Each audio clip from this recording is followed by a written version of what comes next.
Šiandien pristatome oksos liniją, tai obuolių actas virškinimui ir aš jį geriu jau kokius 6 metus tikriausiai rytais su stiklinė vandens, bet niekad nebuvau išbandžius kitų skonių, tai va bandysiu žemuogių, kriaušių, aviečių, tai tikiuosi nenusileis skonių ir kokybei.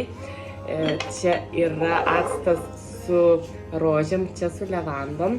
Tai su rožėm jau vieną buteliuką sunaudojus, tai labai man patiko. Veido skaistina, gyvina, skatina kraujotaką. Dabar pradėjau naudoti levandų kvapo, skonio.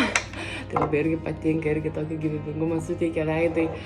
O čia bandysiu du naujus dalykus, tai yra oksos su žolelėm, sielai ir miegui. Tai žiūrėsim, kokie bus rezultatai, tai nekantrauju viską išbandyti.